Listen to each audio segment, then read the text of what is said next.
দেশ থেকে পাচার করা বিপুল অর্থ আপোষে কিংবা আইনি প্রক্রিয়ায় ফেরত আনার চেষ্টা চলছে বলে জানিয়েছেন বাংলাদেশ ব্যাংকের governor doctor Ahsan H Mansur. তবে সবার আগে কী পরিমাণ অর্থ কোথায় পাচার হয়েছে সেই তথ্য সুনির্দিষ্টভাবে জানার চেষ্টা চলছে। তিনি বলেন, বাংলাদেশ ব্যাংকের মূল দায়িত্ব অর্থনীতির ভারসাম্য ফিরিয়ে আনা। ইতোমধ্যে বেশ কিছু সাফল্য এসেছে। এখন আর্থিক ঘাটতি নেই, রিজার্ভ স্থিতিশীল, রপ্তানি বেড়েছে 11 থেকে 12%, রেমিটেন্স প্রবৃদ্ধি 26 থেকে 27% বলে জানান গভর্নর। অর্থ পাচার প্রতিরোধে কর্মরত বিভিন্ন ব্যাংকের ঊর্ধ্বতন কর্মকর্তাদের নিয়ে চট্টগ্রামে আয়োজিত সম্মেলন শেষে সাংবাদিকদের সাথে মতবিনিময় সভায় তিনি এসব কথা বলেন।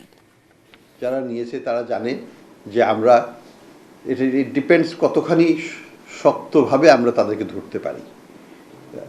যদি ভালোভাবে ধরা যায় তাহলে আপোষটা ভালোভাবে হয়, আর ভালোভাবে ধরতে না পারলে তারা তো ধরা দেবে না। কাজে আমাকে কিন্তু আবার অ্যাসেট ট্রেসিং করতেই হবে, আমাকে জানতেই হবে যে সে কত টাকা নিয়ে গেছে।